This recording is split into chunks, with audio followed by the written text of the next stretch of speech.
പോരുവഴി ഗ്രാമപഞ്ചായത്തിൽ ക്ഷീരഗ്രാമം പദ്ധതി ഉദ്ഘാടനം ചെയ്തു. ശാസ്താനട പാറപ്പുറത്ത് ജംഗ്ഷനിൽ സംഘടിപ്പിച്ച പരിപാടിയിൽ പദ്ധതിയുടെ ഉദ്ഘാടനം മന്ത്രി ജെ ചിഞ്ചുറാണി നിർവഹിച്ചു. ഇതോടനുബന്ധിച്ച് കർഷകർക്ക് സബ്സിഡി വിതരണം, പ്രതിഭകളെ ആദരിക്കൽ എന്നിവയും നടത്തി. ക്ഷീരഗ്രാമം പദ്ധതി, കർഷകർക്കുള്ള സബ്സിഡി വിതരണം, പ്രതിഭകളെ ആദരിക്കൽ എന്നിവ നടന്നു. ക്ഷീരകർഷകരെ സംരക്ഷിച്ച് പാലിന്റെ ഉൽപാദനത്തിൽ സ്വയം പര്യാപ്തത നേടുകയെന്ന ലക്ഷ്യത്തോടെയാണ് പോരുവഴി ഗ്രാമപഞ്ചായത്ത് ക്ഷീരഗ്രാമം പദ്ധതി രൂപീകരിച്ചത്.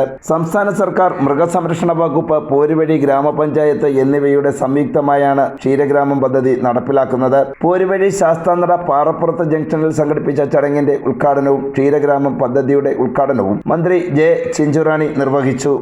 അപ്പൊ 6,50,000 പശുക്കളിൽ നിന്ന് എങ്ങനെ നമുക്ക് ഇത്തരത്തിൽ പാല് നമുക്ക് കൂടുതൽ കൊണ്ടുവരാൻ സാധിക്കും? ഞങ്ങള് ഒരു കണക്ക് നോക്കിയപ്പോൾ മിനിമം 1 ലിറ്റർ പാല് വർധനമുണ്ടായാൽ മതി ഒരു പശുവിൽ നിന്ന്. അപ്പൊ 15 ലിറ്റർ പാല് തരുന്ന പശു ചിലപ്പോൾ ഇപ്പൊ നമ്മൾ നോക്കിയാൽ അത് 12 ലിറ്റർ, അത് ചിലപ്പോൾ 11 ലിറ്റർ, ചിലപ്പോൾ 1 ലിറ്റർ വർദ്ധിച്ച് അങ്ങനെയൊക്കെ വരുന്നുണ്ട്.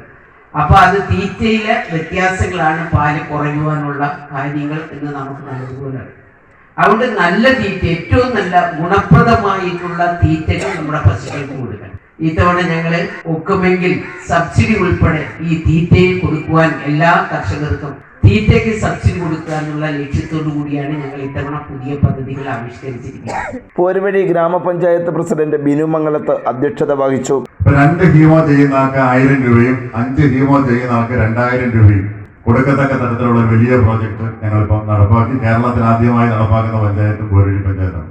അതുപോലെ തന്നെ ഞങ്ങൾ ക്യാൻസർ ഡയാലിസിസ് രോഗികൾക്ക് കേരളത്തിൽ ആദ്യമായി മരുന്ന് കൊടുത്ത പഞ്ചായത്തും പോരുവഴി പഞ്ചായത്താണ്. കഴിഞ്ഞ വർഷത്തെ ഞങ്ങളുടെ പ്രോജക്റ്റാണ്. അതുകൊണ്ട് 10 ലക്ഷം രൂപയുടെ മരുന്നാണ് ഏറ്റവും കൂടുതൽ വിശുദ്ധ അനുഭവിക്കുന്ന ക്യാൻസർ ഡയാലിസിസ് രോഗികൾ. അവർക്ക് വളരെ കൈത്താങ്ങായിട്ടാണ് ഞങ്ങൾ അങ്ങ് മുന്നോട്ട് പോകുന്നത്. ഈ പ്രാവശ്യം ഞങ്ങൾ ഫുട്ബോൾ അക്കാദമി രൂപീകരിച്ചു. ഈ വർഷത്തെ പ്രോജക്റ്റ് ഞങ്ങൾ ബുഷു അക്കാദമി, ബുഷു കേരളത്തിലെ വേറെ എങ്ങും പഞ്ചായത്ത് ഏറ്റെടുത്തിട്ടില്ല. അതും കേരളത്തിൽ ആദ്യമായി നടപ്പാക്കുന്ന പഞ്ചായത്ത് പോരുവഴി പഞ്ചായത്ത് തന്നെയാണ്. വൈസ് പ്രസിഡന്റ് നസീറ ബിബി സ്വാഗത പ്രസംഗം നടത്തി. Sasthamcotta block panchayat president R Sundaresan, ക്ഷീര വികസന ഡെപ്യൂട്ടി ഡയറക്ടർ മഹേഷ് നാരായണൻ, കൊല്ലം ജില്ലാ പഞ്ചായത്ത് ജനപ്രതിനിധി പി ശ്യാമളയമ്മ, ശാസ്താംകോട്ട ക്ഷീര വികസന officer K Omanakuttan, dairy farm inspector Padmaja Devi R തുടങ്ങി ത്രിതല പഞ്ചായത്ത് ജനപ്രതിനിധികൾ പ്രസംഗിച്ചു. News bureau, Chakkuvalli.